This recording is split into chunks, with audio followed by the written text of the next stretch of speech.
2008 for Obama Ari. Don't your think tank map in the project for New American Century. Yes, and Okay. Our ideology don't do you at all. Précisément soutenance. On the project of the New American Century. 2007, 6. They dissolve on the 2006. They dissolve on project. Joka. Voilà. Project for New American Century don't. So basically, actually, you go the Monroe Doctrine. Exactly. James Monroe, what do not the U.S. should be the preeminent power in the Western Hemisphere. What do not confuse what behebu pays content quoi de compétition avec les États-Unis en tout cas dans l'hémisphère occidental donc hémisphère mapion. On sait pousse des pays des pays impérialistes comme l'Espagne et le Portugal puis dissolve empire qui notamment le Conseil Brésil et indépendance vers les années 1800 et quelques. Conseil qu'a dit la plupart Simon de Bolivar et même mini di révolution de Amérique latine fio pays qui ont espagnol il faut l'indépendance. Donc c'est un projet qui date de plus de 100 ans mais ça a été réactualisé statement du Mundi in 1997. Yeah.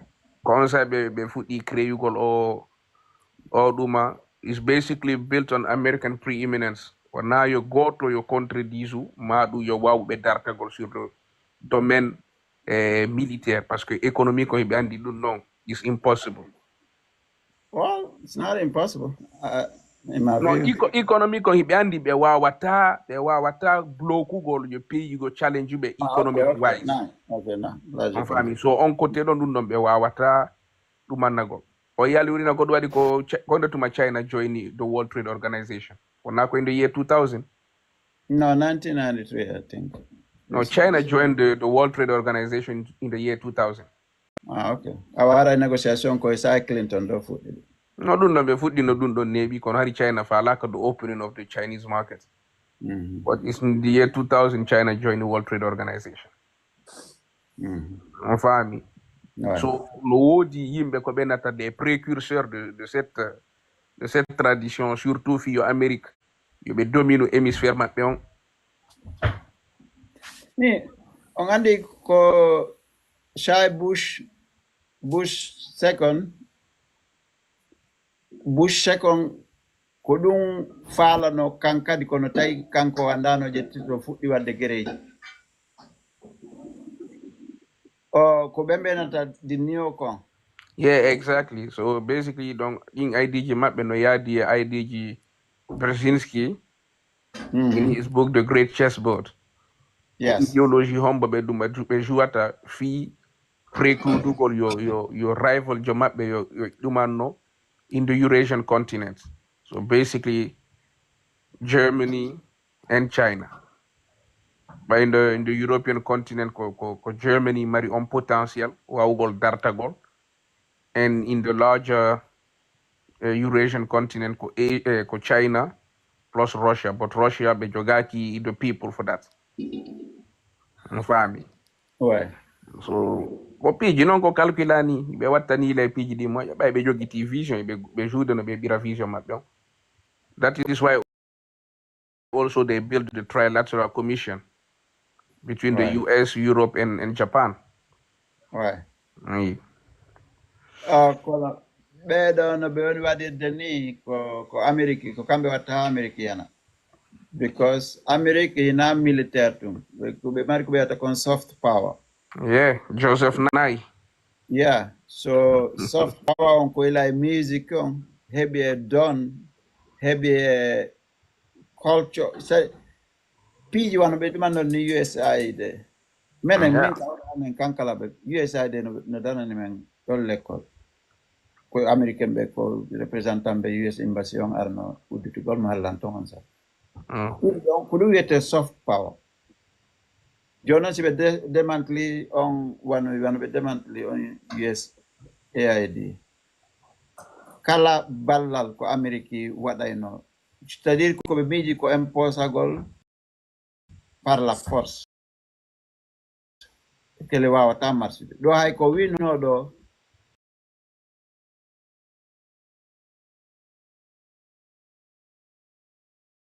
fee tarif contre Mexique e Canada ɓay canadien ɓe ɓen immi ke ɗo ɓay kamɓe ɓe mari tawno piiji maɓɓe ɗin ɓe wawata no yeyde ton voilà donc hande ala leydi wotiri wawdi imposade adna on that's over hay ndi mara on Chine mara on doole Amérique ala ɗen doole no way ko that's why ko multipolar world woni ɗum manna multipolar yeah ko miijinoɓe dominance absolute is not going to work iɗon andi noon ko ndu liɓi doole maɓɓe ɗen kadi ka gasa mbeɗanala ko the war on terror ko ɗum liɓi doole maɓɓe ko ɗum précipité ko combien de trillion ɓe wasti in those wars and most of their soft power influence maɓɓe ko nu ɓe perdanimo ko par ce que ko kamɓe ɓe tawaɓe bildugol on système innugol multilateral organizations ɓe yeehi on wars that was not sanctioned by the United Nations so ɓe contourni United Nations on donc on say ɓe holluno flagrantly wondema ko Athènes yemɓe ɓe wolanno ko melos rapport de force those who have powers do what they want and those that are weak they just have to submit so ɓe lusuno a lot of prestige Bush yawno attaque Iraq en 2003 donc ɗum ɗon no tawa e ko liɓi influence maɓɓe moƴƴa ka aduna ɗo to ndaari impact e teddungal ko ɓe jogino kon during the Clinton years e at the end of George Bush tawa e na gotum ɗum fo no tawa e ko contribue ha Obama ari fi jonnitugol ɓe une autre image like oya ɗuma honno de ni was George Bush fuck up so bad that America chose a black man to clean up the house. See, so and by Soviet yani goɗɗo no ɗo historien sociologue jo ɓennamo Fred Fukuyama ko American d'origine japonais Francis Fukuyama kanko e livre makko The End of History and the Last Man. Exactly. The End of History. Mijogol is over joni adna on woni adna American, donc everything is going to be fine. Gere waɗata hande kadi bla bla sifa ɗum c'est connaître mal l'humanité. Basically, there's Macron was like the end of history is like that means like the end of ideology struggle. So that means the final stage of humankind is would be the implementation of a liberal order.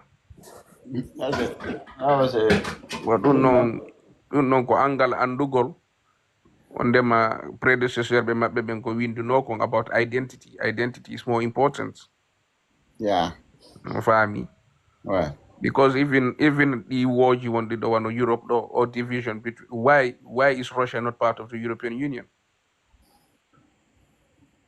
It dates back to the years between 12 and 1400. Division interne you won't know the ordine c'est basé sur des faits historiques. C'est ce qui a fait que la Russie l'Union européenne because they have different visions. Russia is built on an orthodox ideology. So leyde maɓɓe ɗen ɓe heɓali in opening ji ko leyɗe européen ɓe ɓen iya leyɗe européen je ɓe heɓi like a civil society constrainugol power lanɗo on because ɗo andi ɗe leyɗe ɗo the fall of Rome forced them to yoɓe piiru hakkunde maɓɓe fi yoɓe wawi instaurugol ko innete kon the balance of power. And Russia is the successor of Byzance. Constantinople yani. By siège duma église wonnoɗo ɗon on les orthodoxes by yani Constantinople contre o yahuno. On ko Moscou yawno ala donc Moscou no wawi claimgol héritage Rome wanono porto ɓe nga Europe de l'Ouest wawi claimgol héritage de Rome aussi mais quand même des Rome oriental. Ouais. Donc tout cela a influencé leur DNA, leur vision du monde. Oui. Yeah, oya Macron ni nari do vidéo on ka Macron in wondema la dominance de la culture occidentale a duré 500 ans. Oyni wondema nous serons les témoins de la fin. Mais on a le déclin de l'Occident. Ouais. Ça a déjà été écrit depuis longtemps. Le plus fameux, c'est celui qui a écrit Le déclin de l'Occident, un philosophe allemand, comment il s'appelle même?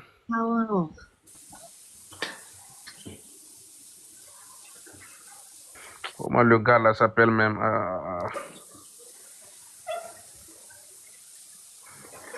Qui a écrit Der Untergang des Arbeitslandes, comment le gars il s'appelle même? Spengler, voilà, Oswald Spengler.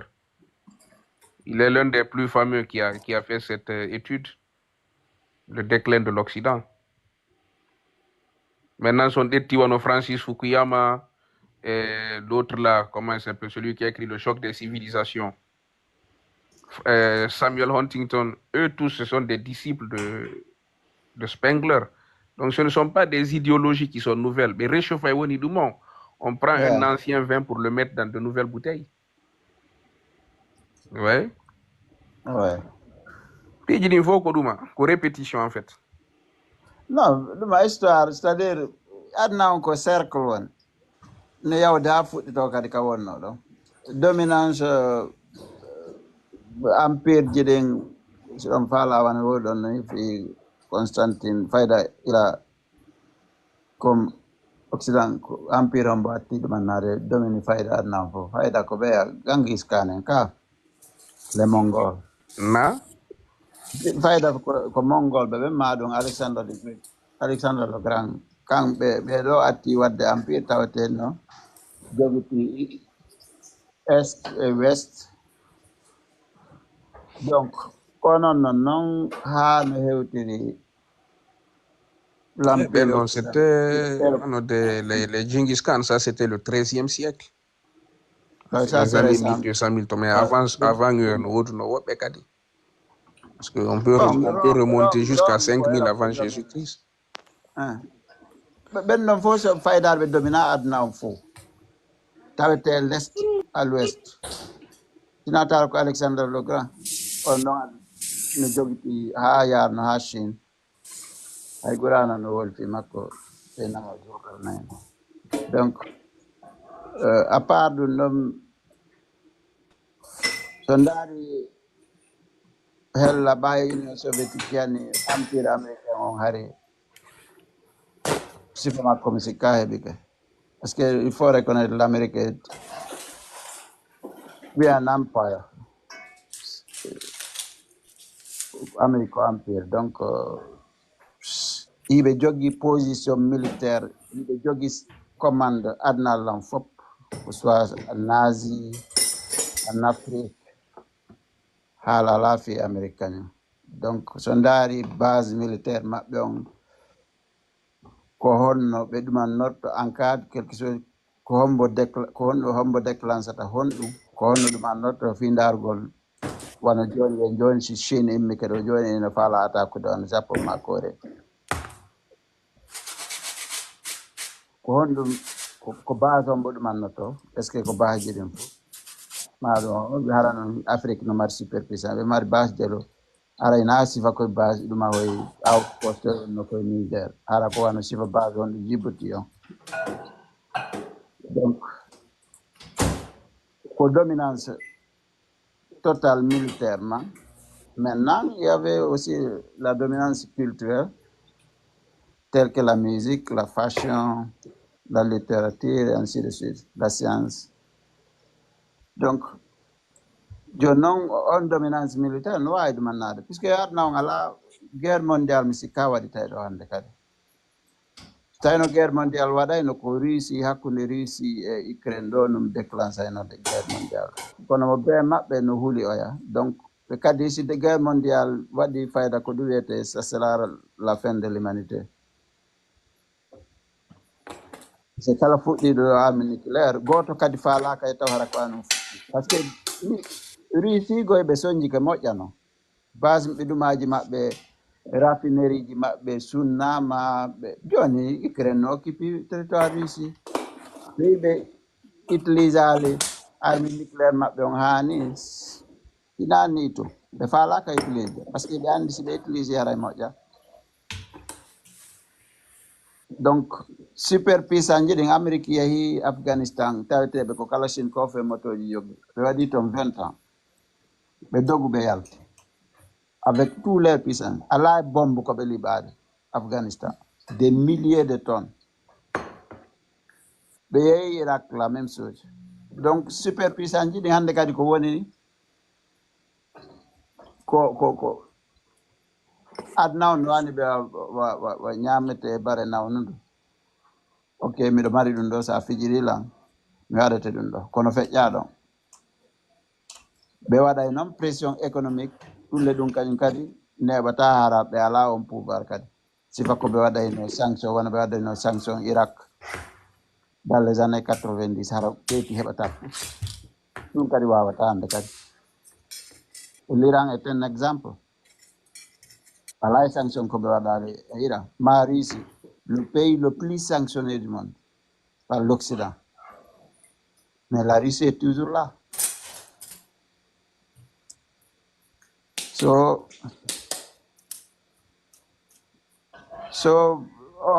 puissance militaire hande kañum kadi koɓe miiji néocon Trump e wawɓe no wayi ko sama kala ɓe woni maintenant élection hitande ɓe Amérique ɗo élection ɓe nayi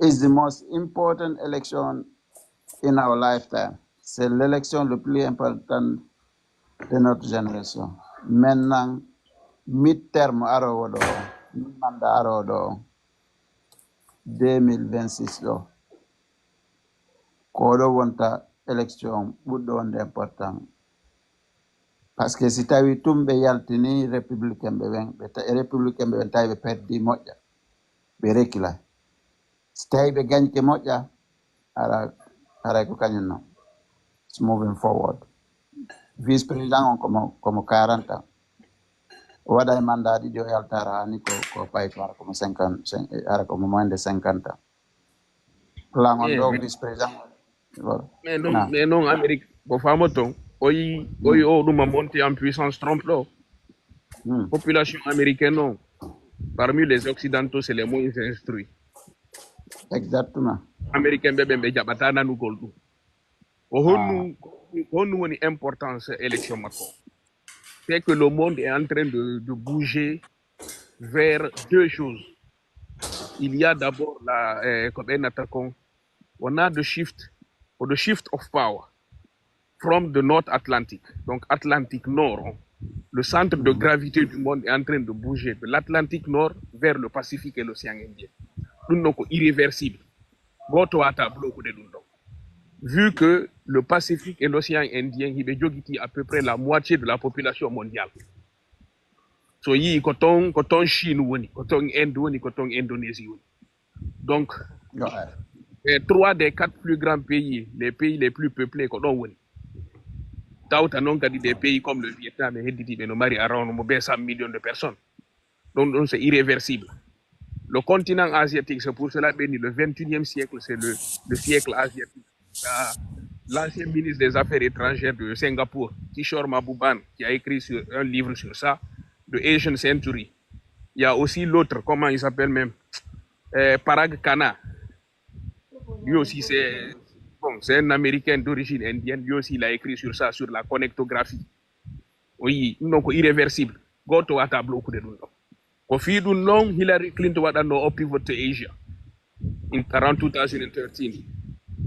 On famille. C'était de délaisser le Moyen-Orient. Le Moyen-Orient ne compte plus. Maintenant, contre Russie, il y a une chance. Au changement climatique.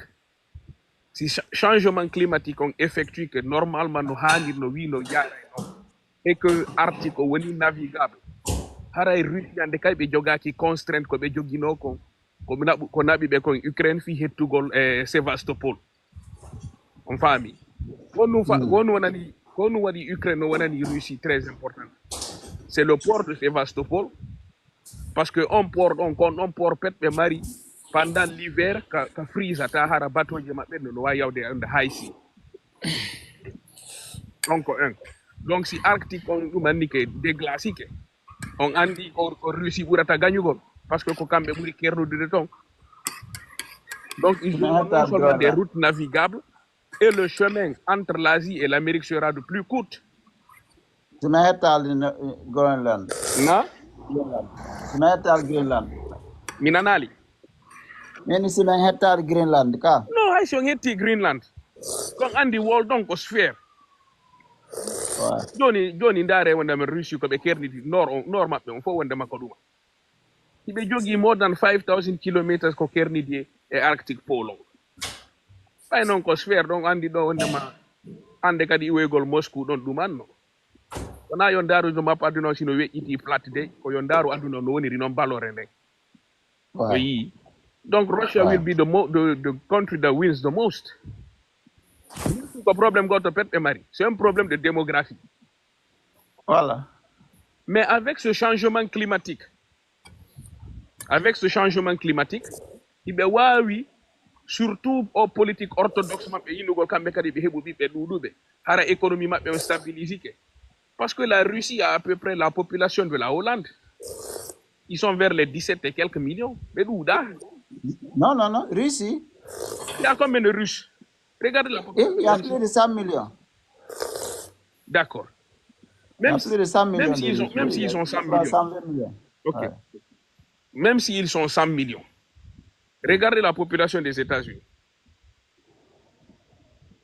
Ouais, c'est... Combien de fois les États-Unis qui fait la Russie? 3 ou 4. Voilà. Donc cela veut dire que Russie, la population des États-Unis a 300 millions, les Russes devaient avoir au minimum 900 millions de Russes. Oui, donc territoire c'est faiblement peuplé. Oui, Américains non ko dun don non woni be neo kombe wonbe famal ko buri wallude Amérique ko immigration. Oui, mais les Russes, ils ont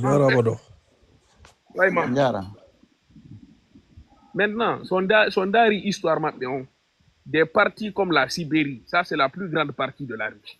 Parce que sondari Russie ko région du Mabedi di yimbe du. C'est la portion occidentale donc Moscou Saint-Pétersbourg et maintenant la partie orientale vers les Kirsk là-bas. Et puis partie sud, on faut maintenant vers les Kazakhstan et consorts, donc c'est des zones agricoles. Oui, que des pays anciennement de l'Asie centrale, que ces pays-là soient sous le parapluie des États-Unis ou bien des pays occidentaux. C'est pour cela qu'ils ont construit ce qu'on appelle the Eurasian Union, qui doit rivaliser avec l'Union européenne. Et ils ont cette entente sécuritaire qu'on appelle CSTO, le Collective Security Treaty Organization, qui doit rivaliser avec l'OTAN, où la plupart des anciens pays des républiques soviétiques sont membres, sauf maintenant la Géorgie, l'Ukraine est sortie, et je pense même le Tadjikistan qui n'a pas voulu être membre. Oui. Mais c'est là aussi le point faible de la Russie, parce qu'ils sont en compétition aussi avec la Chine dans leur zone d'influence. Parce que qu'est-ce que les Chinois sont en train de faire? Hors route de la soie, mais ça va diluer l'influence de la Russie dans ces pays. Et ces pays ne voudraient pas être, en tout cas, trop liés à la dépendance de la Russie, parce qu'il y a une histoire maintenant comme des Russies. Même les frontières de ces pays, les stans, les pays de l'Asie centrale. Vous avez vu comment les frontières sont tracées? Quand tu entends Kazakhstan, ça signifie le pays des Kazakhs. Mais ce ne sont pas des Kazakhs seulement qui sont dedans. Ça, c'est Staline qui l'avait fait. Il l'a fait délibérément. Il y a des minorités dans ces pays ils viennent d'autres pays parce que frontières, il les a tracées arbitrairement. Et puis, des petits Russes, ils sont oui. On doit dire les pays là, ils ont peur de la guerre de l'Ukraine parce que Poutine, il a invoqué ce principe que la Russie a le droit d'intervenir pour protéger les minorités russes en famille. Donc, nous avons notre indépendance. Mais wawali, enta isu gol ben fi be golli des Russes arko gagnant, mais en tout cas, si on a des harako la Biélorussie là, parce que bon, là-bas encore, Loukachenko là, ça lui c'est un dictateur.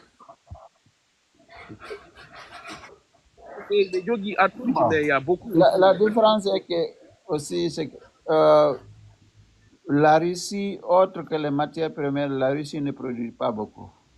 La Russie n'est pas aussi industrialisée. Oui, mais c'est dû à des faits.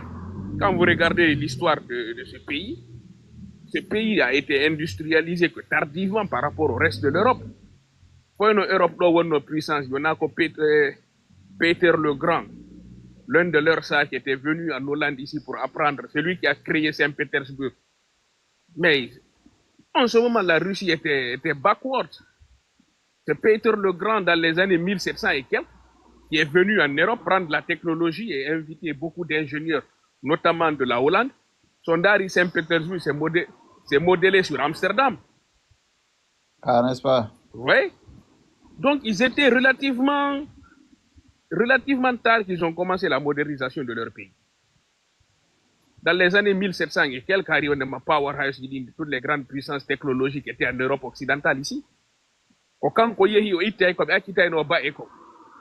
Il les a forcés à commencer à s'habiller comme des Européens. C'est lui qui a orienté la Russie vers l'Occident. Il a voulu occidentaliser la Russie. Comme Atatürk l'a fait avec la mais Kamal, lui, c'était autre chose. Lui, quand même, il a détruit l'empire musulman. Ah, bon, il a contribué. Oh, mais vous savez qu'est-ce qui est arrivé à Abdulhamid II? Personne ne parlera des traces d'Abdulhamid, le dernier sultan de l'Empire ottoman. Les Turcs qui sont nationalistes, ils sont en tout cas, qui pensent un peu à cette période de gloire-là.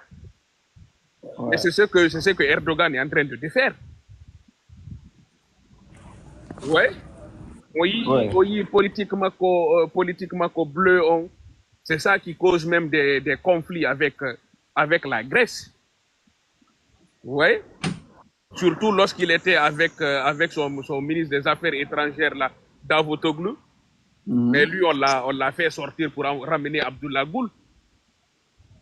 Lorsqu'il a voulu changer de système d'un régime parlementaire à un régime présidentiel. Mais c'est Ahmed Davutoglu qui était le penseur de tout cela. Parce que lui, c'est un universitaire. Ouais, mais... Maintenant, les deux là, c'est des pays qui sont dans l'OTAN. Voilà, c'est ça. Même lorsqu'il y avait la guerre de l'Irak, il les avait interdit d'utiliser la base aérienne de Incirlik. Ouais. Donc, au politique. Des fois, nous kirte quoi. Quand nous mindari news gidi, mami wop nani wop go no wala pays go aray. Non mais vous êtes très cultivé, vous êtes très instruit. Grand monsieur Sonjaram, Grand Télé. Grand Télé hotu la Guinée, natira gandal mangal ton, iwa Europe do. Ah, il est très bien cultivé.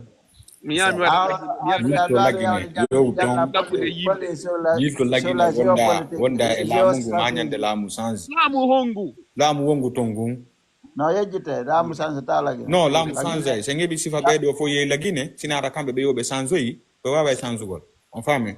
Ala we do lagine ko sifa sanzi mi hota ya andara yo ma yoksida. Wala nam ene hidandi Mohamed bi abu gabi. Waka di manna gol dundo fo bone woni alla hande ande so hota lagine. Ma dundo bona woni.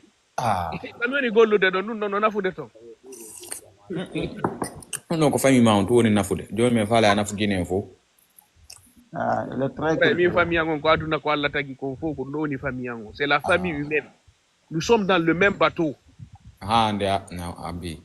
grand accu mo sen yow tay andi Pourquoi on a des États-nations? Faut pas m'attaquer du gono, du problème du gono. Ne garantez pourquoi on a des États-nations alors? Non, mais ça, c'est du copier-coller sur les Occidentaux. Les États-nations, si on arrive sur l'histoire humaine, les États-nations, là, ça n'a même pas fait 500 ans depuis que ça a été créé. Ça a été créé en 1648. Après 1648, la paix de Westphalie.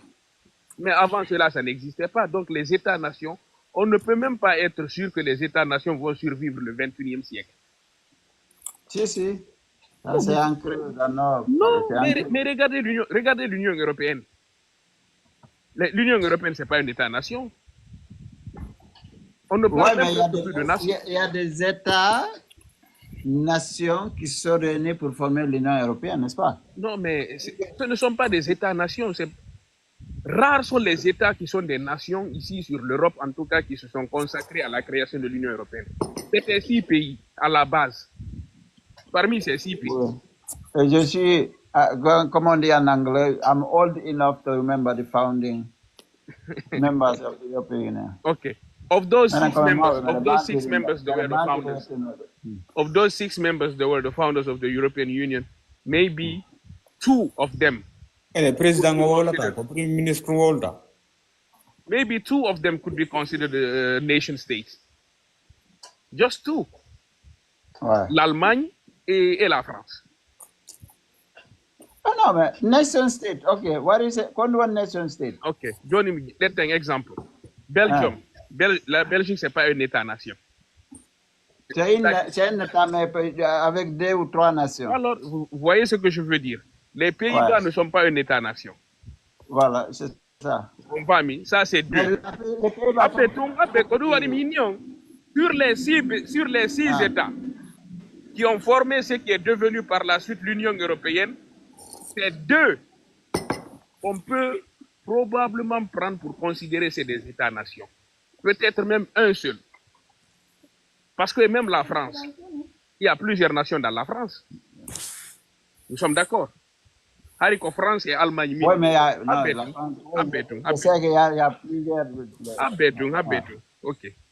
Comme il dit, on dit miti, parmi les 6. France, Allemagne, Hollande, Belgique, Luxembourg et Italie. Comme 6 sont les fondateurs de ce qui est devenu l'Union européenne.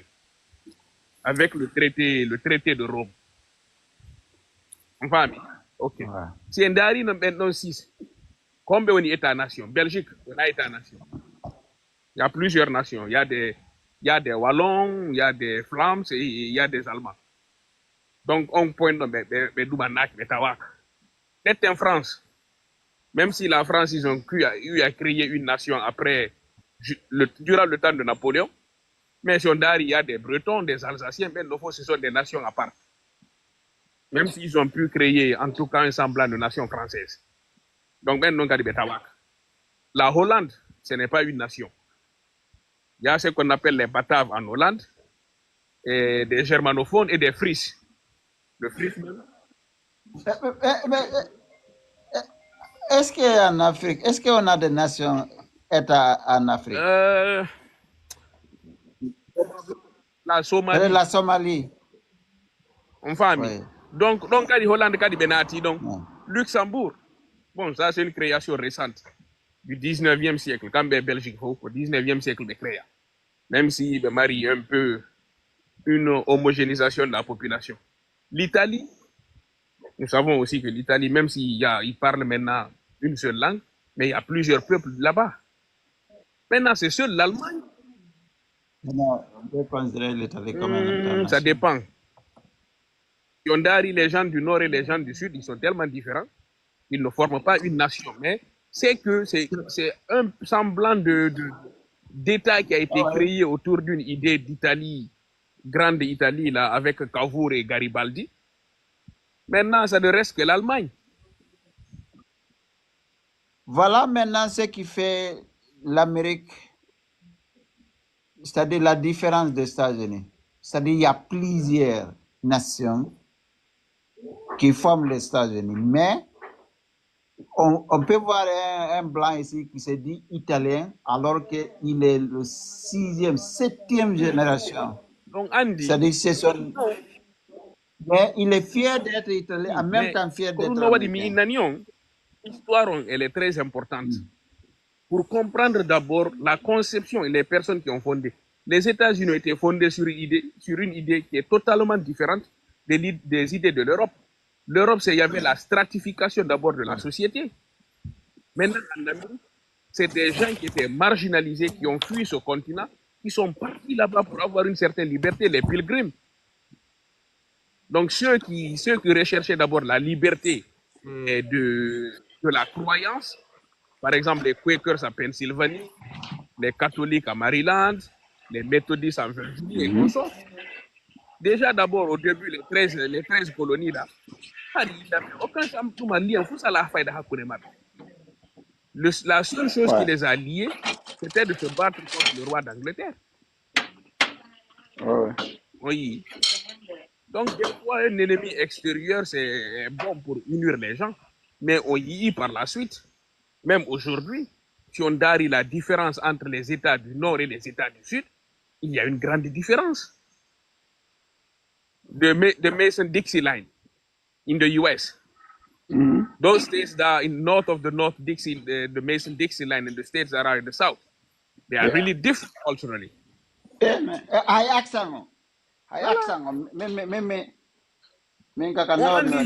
Basically, it is built upon an idea of this melting pot. Exactly. The melting pot o wawi jogitade wo tant que hiɓe jogiti corps maɓɓe ko ɓenata ko wasp, white anglo-saxon protestant. ɓen ɗon noon no wonde joni minorité. Mais ils pouvaient en fait, si ce n'était pas la discrimination, les blancs pouvaient rester la majorité dans cet état ad vieternam s'ils avaient incorporé les latinos, parce que ce sont des blancs comme eux, même s'ils sont plus métissés. Mais c'est le fait de la division sur la religion. La majorité des latinos sont des catholiques. Alors que les blancs en Amérique, ils étaient issus de la branche protestante.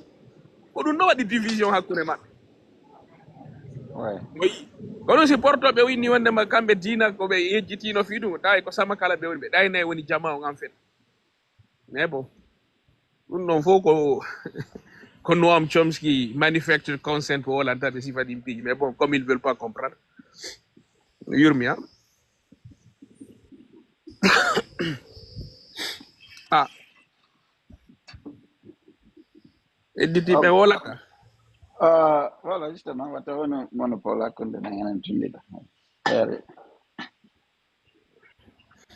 Quand même, ce genre de truc, la civilisation, c'est très important de comprendre cela.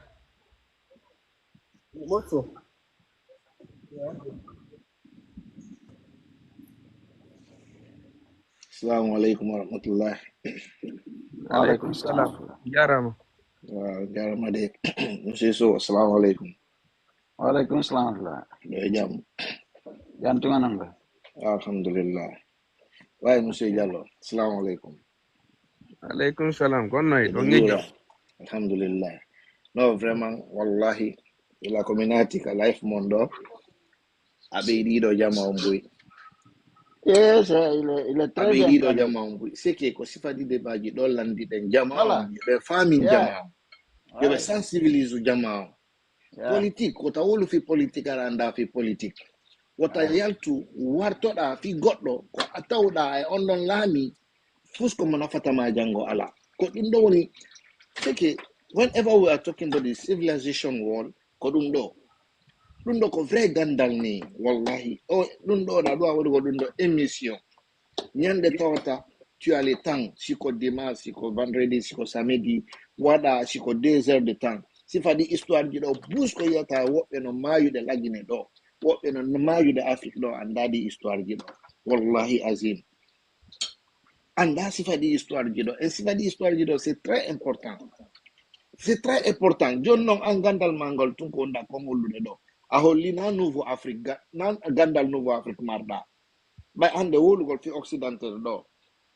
Heba do Afrique, heba heba do Afrique ne do Afrique jandu do Afrique no anda sibadi piji subhanallah abadan anda na fi non Guinée ko andugol innugol kaari jo fokke mo laamu tu vois mi willo to hayre an kaari jo laamu siki ko dum do woni politique sida pirande goddo fiyo mo laamu yo tawta harayda andi hoore ma na handi nouveau ko tawata goddo islamike ko honno beedantamo fiyo gollo lendi kono enen laggine kono andude si goddo laamike do hande siki kanko ko mo nabiri lendi yo bay tunde yidimo o droit makko moni wadde tu vois kono ando tun communication ma ondo tun taw holli wonde ma way la mari gandangal hida fahami fi aduna fa jare la fala malanda de question goto ga 1 second please la fahami a holli di fo vraiment ko dun tun jawni la mimi jawata en life ko kono dun do welila na seda wallahi azim welila na seda ko do hande ko mi woni do